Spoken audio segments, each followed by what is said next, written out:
नमस्कार, आप देख रहे हैं जौहर झारखंड। मैं हूं शुभी मिश्रा आपके साथ। चलिए करते हैं बुलेटिन की शुरुआत। पहली खबर गिरिडीह से आपको बता दी, जहां आजाद नगर मोहल्ले में बेखौफ अपराधियों ने घर और श्रृंगार के गोदाम को आग के हवाले कर दिया।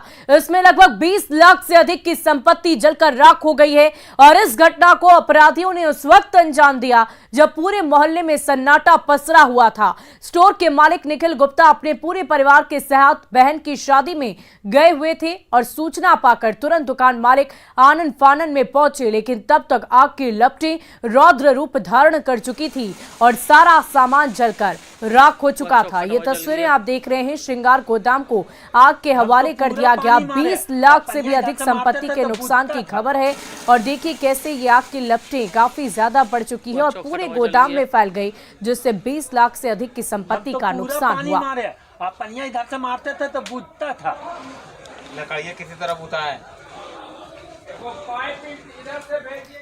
वहीं धनबाद में अपराधियों ने पुलिस को खुली चुनौती दी है। जामोडोबा चौक से बैंक ऑफ इंडिया की एटीएम मशीन के कैश बॉक्स को शातिर अपराधी शरे शाम उखाड़कर लेकर भाग गए। जब स्थानीय ग्राहक कैश निकालने एटीएम पहुंचे तो एटीएम मशीन का हाल देखकर दंग रह गए। जोड़ा पोखर पुलिस एटीएम चोरों की धरपकड़ में जुटी हुई है। सामने से तो एटीएम मशीन खड़ी है पर पीछे से कैश बॉक्स ही गायब है। शनिवार को ही ईपीएस कंपनी इस एटीएम मशीन में 10.5 लाख रुपए कैश डाले थे। ग्राहकों ने 2 दिन में इसमें से कुछ रकम निकाली होगी। बचे पैसे शातिर चोरों के हाथ लग गए और इसीलिए चोरी की गई रकम का ठीक से पता नहीं चल पाया है। एटीएम के कैश बॉक्स की चोरी जामोडोबा चौक पर बीओआई के एटीएम में हुई है और कैश बॉक्स में लाखों रुपए होने के अनुमान जताए जा रहे हैं। शनिवार को एटीएम में करीब 10 लाख रुपए 10.5 लाख रुपए भरे गए थे और अब शातिर चोरों के हाथ ये कैश लग गए हैं। एटीएम चोरों की धरपकड़ लगातार जारी है कि किसी भी तरीके से उन्हें पकड़ा जाए। फिलहाल पुलिस इस पूरे मामले की तहकीकात में जुटी है। और गिरिडीह के जमुआ थाना क्षेत्र के धुरगड्गी गांव में पति पत्नी ने एक ही फंदे से फांसी लगाकर अपनी जान दी थी। दोनों की शादी को 2 वर्ष ही हुए थे और पहले काफी धूमधाम से की गई ये शादी थी। सूचना मिलते ही जमुआ पुलिस मौके पर पहुंचकर दोनों शवों को अपने कब्जे में लेकर छानबीन में जुट गई है। बताया जा रहा है कि संतोष कुमार वर्मा की शादी सुरभि के साथ 2020 में हुई थी। शादी के बाद दोनों की पढ़ाई लगातार जारी थी। पति हजारीबाग में रहकर प्रतियोगिता परीक्षा की तैयारी किया करता था और उसने रेलवे की टीटी की पहली प्रतियोगिता परीक्षा पास भी कर ली थी, जबकि पत्नी सुरभि अपने पिता के साथ कोलकाता में रहकर स्नातक की पढ़ाई कर रही थी। 1 ही महीने पहले अपनी पत्नी ससुराल आई थी और अब अचानक ये खबर सामने आई कि एक ही फंदे से लटककर दोनों ही पति पत्नी ने अपनी जीवन लीला को समाप्त कर लिया।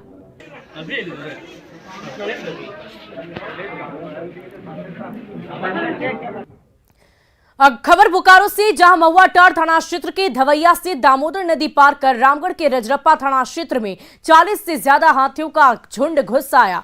बोर्डिंग में हाथियों के झुंड ने धान सब्जी की फसलों को रौंद डाला। हाथियों की मचाई इस कोहराम के बाद ग्रामीणों ने मुआवजे की मांग की है। ग्रामीणों ने कहा कि भय के कारण वे लोग रतजग्गा करने को मजबूर हो गए हैं। अभी हाथियों का झुंड रजरप्पा थाना क्षेत्र के मैगजीन घर के पास जंगलों में घूम रहा है। वन विभाग को इसकी सूचना दे दी गई है। वन विभाग की टीम हाथियों को भगाने की कोशिश लगातार कर रही है।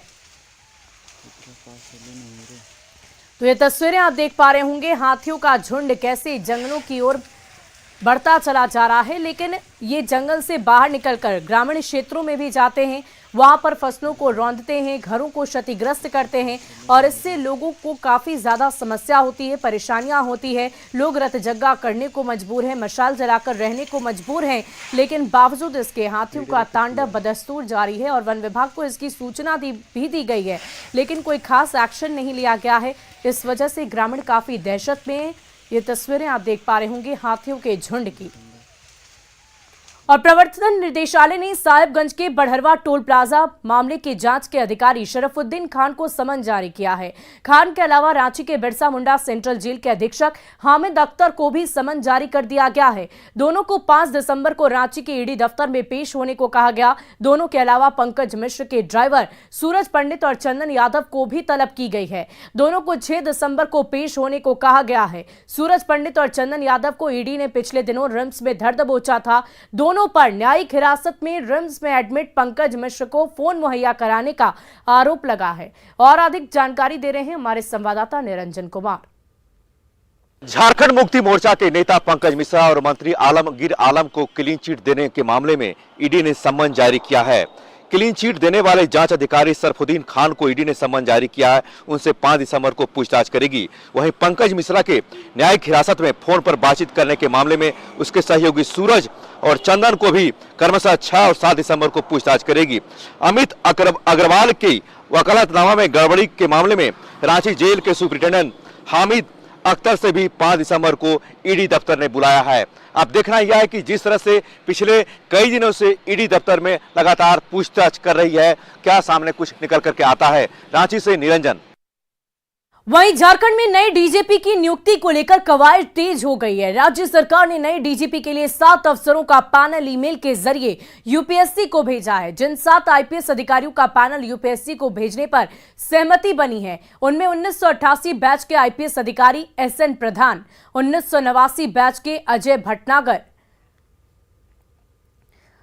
अजय भटनागर जो केंद्रीय नियुक्ति पर संयुक्त निदेशक सीबीआई 1989 बैच के आईपीएस है, इनके नाम की भी तलब की गई है। अजय कुमार सिंह, इसके अलावा साथ ही साथ 1992 बैच की बात कर लें तो 2 आईपीएस अधिकारी प्रशांत सिंह और साथ ही आरके मल्लिक भी इसमें शामिल हैं।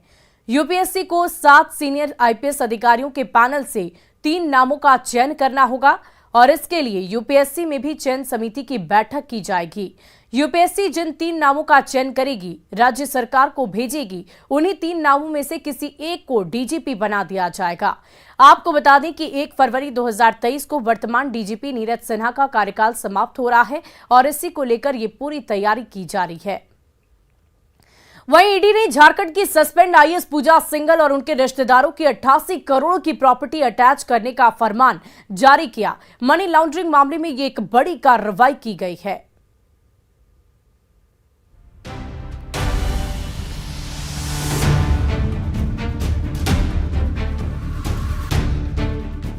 झारखंड की सस्पेंडेड आईएएस अधिकारी पूजा सिंघल के खिलाफ ईडी ने एक और बड़ी कार्रवाई की। इसके तहत पूजा सिंघल और उनके रिश्तेदारों से जुड़ी 88 करोड़ रुपए से भी ज्यादा की प्रॉपर्टी को अटैच कर लिया गया है। इनमें कई मकान, फ्लैट और कीमती जमीन के साथ साथ रांची में उनके पति अभिषेक झा का चर्चित अस्पताल भी शामिल है। मनी लॉन्ड्रिंग के मामले में केंद्रीय जांच एजेंसी की इस बड़ी कार्रवाई से चारों ओर कोहराम मचा हुआ है।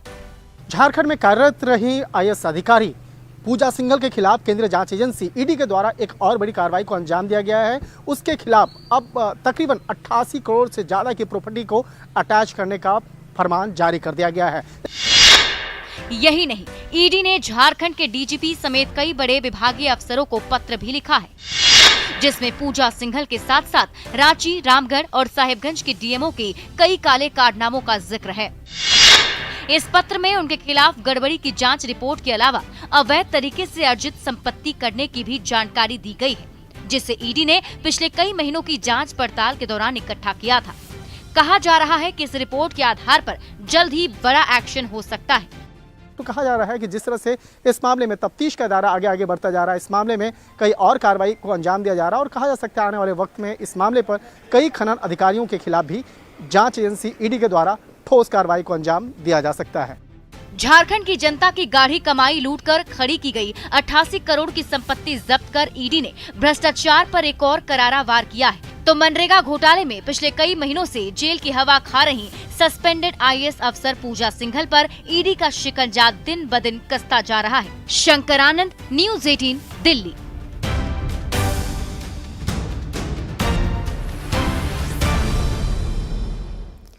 और पूजा सिंघल को ईडी ने 6 जुलाई को गिरफ्तार किया था और इसके बाद कई लोग ईडी की रडार पर आ गए थे। ईडी को पूजा सिंघल प्रकरण में कई साक्ष्य मिले हैं, जिसमें अवैध कमाई में अर्जित की गई संपत्ति का ब्यौरा मिला। सूत्रों की माने तो पल्स अस्पताल में भी पूजा सिंघल ने निवेश किया है। और अधिक जानकारी दे रहे हैं संवाददाता निरंजन। झारखंड में ईडी की कार्रवाई जारी है। पूजा सिंघल के पति अभिषेक झा का यह हॉस्पिटल ईडी अटैच करने की तैयारी में लगा हुआ है। मनी लॉन्ड्रिंग मामले में जेल में बंद निलंबित आईएएस पूजा सिंघल की अब संपत्ति को ईडी जब्त करेगी। इसमें पल्स हॉस्पिटल भी शामिल है। पूजा सिंघल को ईडी ने 6 जुलाई को गिरफ्तार किया था। इसके बाद कई लोग ईडी के रडार पर आ गए थे। अवैध कमाई के पैसों से खुला था पल्स हॉस्पिटल। ईडी को पूजा सिंघल प्रकरण में कई साक्ष्य मिले हैं, जिसमें अवैध कमाई में अर्जित की गई संपत्ति का ब्यौरा मिला है। इसके बाद अब ईडी आईएएस पूजा सिंघल के करोड़ों की संपत्ति को जब्त करेगी। सूत्रों की माने तो पल्स हॉस्पिटल में पूजा सिंघल ने निवेश किया है। ईडी पल्स अस्पताल को भी जब्त कर सकती है। पल्स हॉस्पिटल के मालिक अभिषेक झा आईएएस पूजा सिंघल के पति हैं। पल्स हॉस्पिटल को बनाने में पूजा सिंघल ने भी पैसा लगाया था। अब देखना यह है कि जिस तरह से लगातार पिछले कई दिनों से ईडी ने कई ठिकानों पर छापामारी है, क्या इस हॉस्पिटल को भी जब्त करने की तैयारी चल रही है। रांची से निरंजन। वहीं राजधानी रांची में मुख्यमंत्री हेमंत सोरेन ने उत्पाद राजस्व संग्रहण और इसके क्रियान्वयन की समीक्षा की। बैठक में मुख्यमंत्री ने मैन पावर एजेंसी को कड़ी फटकार लगाई और 15 दिनों के भीतर कार्यशैली में सुधार नहीं होने पर कड़ी कार्रवाई की बात कही है। साथ ही उत्पाद राजस्व संग्रहण में वृद्धि सुनिश्चित करने पर जोर दिया गया। खुदरा उत्पाद दुकानों में कार्यरत कर्मियों का बकाया वेतन भुगतान 15 दिसंबर तक करने के निर्देश दिए गए। गौरतलब हो कि नवंबर तक शराब की बिक्री से 1600 करोड़ रुपए के राजस्व का लक्ष्य था, पर अभी तक महज 1084 करोड़ रुपए ही जमा हो पाए हैं, जो लक्ष्य का महज 68% है। खुदरा उत्पाद दुकानों की बिक्री दर भी सिर्फ 74% है और इससे राजस्व घट गया है।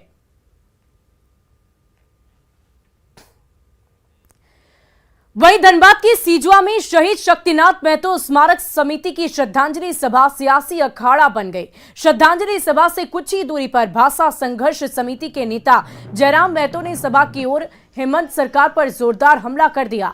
यही नहीं, उन्होंने धनबाद में रोजाना 600 करोड़ की कोयला तस्करी का भी आरोप मढ़ दिया है। उन्हें सुनने के लिए ग्रामीणों की भीड़ एकत्रित हुई थी। श्रद्धांजलि सभा के आयोजक महतो ने इस पर कड़ी नाराजगी व्यक्त करते हुए कहा कि दम है तो वो टुंडी से चुनाव लड़कर दिखाएं। अगर तोहनी में डर लगो हो दबाव के सामना नहीं करे पारे हैं, नौकरी रिजाइन नहीं घरे खेत हो 12 बीघा मोदी ना रोप के खा, कम से कम 3 टाइम तो कहतो कि चोर नहीं लगो घरे खेती कर देखो कितना भी यहाँ बड़ा बाबू नजर आ रहा है। कहा कि सब के कमीशन हो, अरे हमें कहाँ कहो 6 बड़ा बाबू पुलिस साहब 600 करोड़ का कोयला चोरी होता है धनबाद में महीना में। ऐसा सुनिए क्या लगता है चुनाव लड़ने के लिए कहीं ये वो लड़े न, लोकतंत्र है, कोई भी लड़ सकता है। हम तो बोलेंगे मेरे क्षेत्र में लड़े, आए जनता अपनी चुनेगी तो पता तब पता चलेगा। और इसलिए देखिए ये तो एक तरह से जो है तरीका गलत है और इसका तो हम निंदा करेंगे, क्योंकि जो है आप किसी का सभा चल रहे हैं वहाँ के आप दीजिएगा डमरू बजाने लग गया तो नहीं ना ठीक। बिना बुलाए आए थे यानी क्या बुलाया था? आया था तो मेजबाना चाहिए था, स्वागत है थोड़ी रहे। और इस बीच गढ़वा से आपको बड़ी खबर बताती है, जहां अमहर गांव में आईडी ब्लास्ट हुआ है। बनारसी मेहता का घर ध्वस्त हो गया। बनारसी के खाली घर में यह ब्लास्ट किया गया। ब्लास्ट के समय घर में कोई भी मौजूद नहीं था। बिशुनपुरा थाना क्षेत्र की यह पूरी घटना बताई जा रही। पुलिस इस पूरे ब्लास्ट मामले की जांच कर रही है। तो गढ़वा से यह बड़ी जानकारी आपको दे रहे हैं, जहां आईडी बम ब्लास्ट हुआ है। ब्लास्ट के समय घर में कोई भी व्यक्ति मौजूद नहीं था, ये एक अच्छी बात रही। बिशुनपुरा थाना क्षेत्र की यह पूरी घटना बताई जा रही है। फिलहाल इस पूरे मामले की जांच की जा रही है।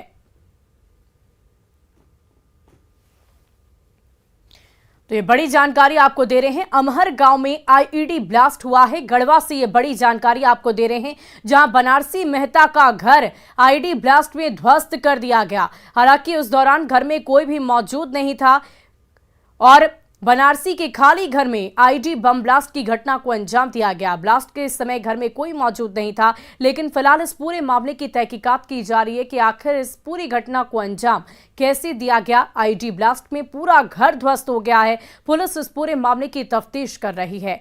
तो ये बड़ी जानकारी आपको गढ़वा से दे रहे हैं। बड़ी खबर, जहां अमहर गांव में आईडी बम ब्लास्ट हुआ है और इस ब्लास्ट में घर को ही ध्वस्त कर दिया गया।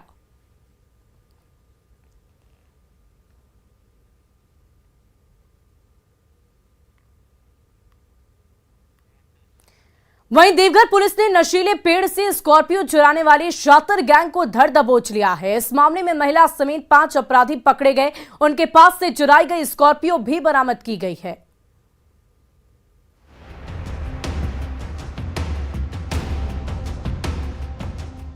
सफर के दौरान कोई आपको पेड़ा खाने को दे तो उसका लुत्फ उठाने से पहले सावधान हो जाइएगा,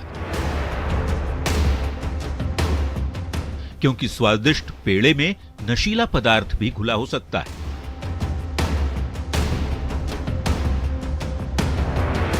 भागलपुर के शातिर गैंग ने नशीला पेड़ा खिलाकर चमचमाती स्कॉर्पियो गाड़ी लूट ली।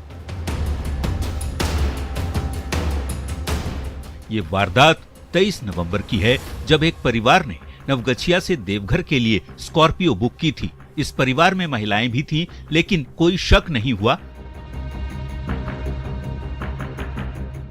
रास्ते में ड्राइवर को पेड़ा खिलाकर बेहोश कर दिया गया और गाड़ी लेकर भाग गए। वो अपने साथ पेड़े भी लेके आया और उसने गाड़ी में सबको पेड़ा खिलाया, इंक्लूडिंग ड्राइवर। पेड़ा खाने के बाद बाकी सभी को कुछ नहीं हुआ, लेकिन जो ड्राइवर था उसको बेहोशी आने लगी। पर जहरीले पेड़े के जरिए कीमती गाड़ी चुराने वाले गैंग को दबोचने में देवघर पुलिस ने 5 दिन लिए।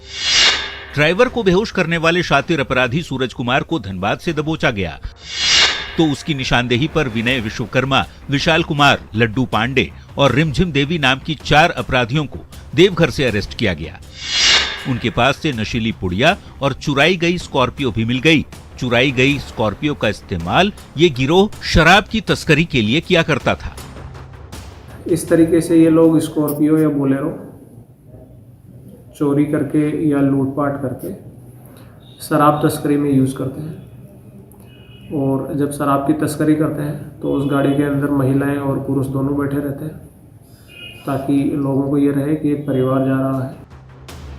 तो इस सनसनीखेज वारदात से आप भी हो जाइए सावधान, क्योंकि स्वादिष्ट मिठाई का लालच देकर आपको लूटने वाले गिरोह चौकन्ने बैठे हैं। थोड़ी सी भी असावधानी हुई कि आप अपना कीमती सामान पल भर में गंवा बैठेंगे। मनीष दुबे, न्यूज़ 18, देवघर। वहीं गोड्डा के भगवानपुर गांव में मूलभूत सुविधाओं का घोर अभाव है। आजादी के 75 वर्ष गुजर जाने के बाद भी गांव में अब तक बिजली नहीं पहुंच पाई। ग्रामीणों का कहना है कि बिजली नहीं होने की वजह से उन्हें फोन चार्ज करने के लिए भी बगल के गांव में जाना पड़ता है। बिजली के अभाव में कभी टॉर्च से तो कभी सोलर के माध्यम से रोशनी में ही रात काटनी पड़ती है। इस गाँव का जायजा लिया हमारे संवाददाता गौरव झा ने। गोड्डा जिले का बोरीजोर प्रखंड और बरहेट विधानसभा क्षेत्र यानी कि मुख्यमंत्री का विधानसभा क्षेत्र पड़ता है, और इन सुदूर इलाकों में बिजली नहीं है। जब बिजली नहीं है तो ग्रामीण रात के अंधेरे में कैसे दिन काटते हैं, ये एक बड़ा सवाल होता है, क्योंकि ग्रामीणों ने कहा है कि महज इतनी छोटी छोटी बल्ब है इनके पास, या फिर टॉर्च है जिसके माध्यम से कि ये लाइट जला पाते हैं। हालांकि कुछ घरों के पास सोलर लाइट है जिसके माध्यम से वो सोलर लाइट जलाते हैं। आप देखिए, ये सोलर एक प्लेट लगाया गया इनके घर के ऊपर, लेकिन ये कमोबेश चार्ज कम होता है। इस वजह से तकलीफें जो है इन्हें बढ़ती हैं, और तकलीफ रात के समय में खासकर देखने को मिलता है। अगर मोबाइल चार्ज करना हो तो बगल के बस्ती में इन्हें जाना पड़ता है। हमारे साथ एक नौजवान है जिनके हाथ में यहाँ पर टॉर्च है, और इसी टॉर्च की रोशनी के वजह से इनका रात कट पाता है, और इसी टॉर्च की रोशनी से इनका रात कटता है। हम इनसे बातचीत करते हैं कि भैया क्या नाम हुआ? चलावास की। गांव का नाम क्या है? भगवानपुर। क्या दिक्कत है गांव में? बिजली उजली नहीं है? नहीं है। कभी बोले नहीं? नहीं है, बिजली भी नहीं। तो कैसे क्या जलाते हैं रात में? टॉर्च से चलता है। टॉर्च से? हाँ। हमारे साथ एक और स्थानीय युवक है, आपका क्या नाम है भैया? सुनील मुर्मू। गांव में लाइट नहीं है? लाइट नहीं है। तो कैसे रात कटता है? रात हम टॉर्च से जल रहे हैं। टॉर्च से काटते हैं? टॉर्च से। कभी बिजली आया ही नहीं या फिर? बिजली नहीं है। तार वार भी नहीं आया? नहीं है। तो कभी शिकायत वगैरह नहीं की? शिकायत भी नहीं की, लेकिन अभी सरकार आपके द्वार का कार्यक्रम चल रहा है, घर गाँव जा रही है, उसमें नहीं की शिकायत?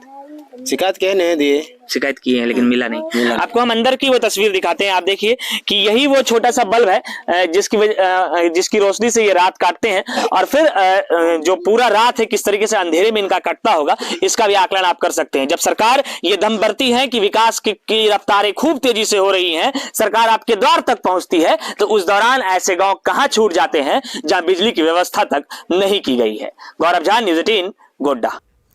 और राज्य की हेमंत सोरेन सरकार ने इस बार भी राज्य के किसानों से 8 लाख टन धान क्रय का लक्ष्य रखा है, और इसके तहत 15 दिसंबर से राज्य भर में धान क्रय केंद्र खोल दिए जाएंगे। लेकिन इससे पहले ही बिचौलियों ने किसानों से धान की खरीद शुरू कर दी है। बिचौलिया ऐसा करने में कैसे सफल हो रहे हैं, क्या है उनका ये फॉर्मूला, देखिए हमारी ये खास रिपोर्ट।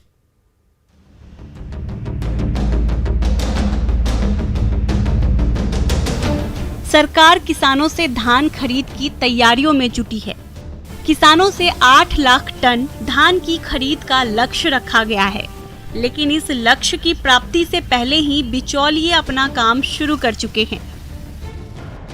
आपको बता दें कि सरकार ने इस बार धान के खरीद की दर 2050 रुपए प्रति क्विंटल तय की है, लेकिन बिचौलिए किसानों से 1200 रुपए से लेकर 1500 रुपए प्रति क्विंटल की दर पर धान की खरीद शुरू कर चुके हैं, जिसकी तैयारी जुलाई महीने से ही शुरू हो गई थी। हम लोग पास पैसा का अभाव होने की वजह से लोकल जो धान जो लेते हैं उन लोगों से पैसा लेते हैं, उसके बाद खेती किया जा रहा है। इस वजह से उन लोग क्या करते हैं कि जब पैसा देते हैं उसी समय वो धान का एक तय रेट तय करते हैं और उसी रेट से वो पैसा दे देते हैं उसी पर, और उसके सूद नहीं लेते हैं। उसमें बस ये रहता है कि उनको धान देना है, धान होने के बाद, ये नहीं कि किसी और को देना है।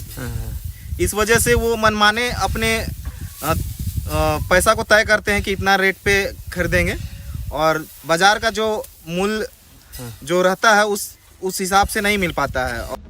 गांव के गरीब किसानों को खेती के लिए पहले ही कर्ज देकर उनके फसल की कीमत तय की जा चुकी है। इस साल कम फसल होने के बावजूद राज्य की हेमंत सोरेन सरकार ने पिछले साल की तरह ही इस बार भी धान अधिप्राप्ति का लक्ष्य कम नहीं किया। लेकिन हकीकत ये है कि किसान सरकार के धान क्रय केंद्र तक जाने को तैयार नहीं है। इसकी भी अपनी एक बड़ी वजह है।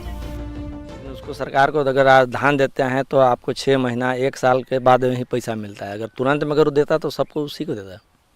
15 दिन में भी देता या 25 दिन में भी देता तो उसको देते हैं। किसानों से धान खरीदने को लेकर बिचौलियों की एक बड़ी टोली काम कर रही है।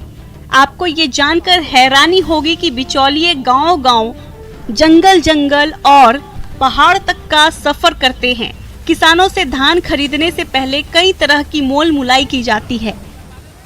हम तो घूमते हैं, करीब 10-12 गांव घूमते हैं, जंगल पहाड़ जो है वो सबसे जाके लाते हैं।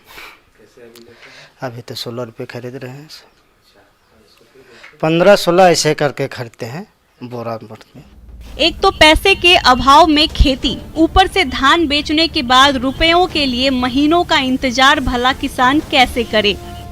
उनकी इसी मजबूरी का फायदा बिचौलिए उठाते हैं और 60 गांठ के दम पर धान को सरकारी क्रय केंद्रों में बेचकर बड़ा मुनाफा कमाते हैं।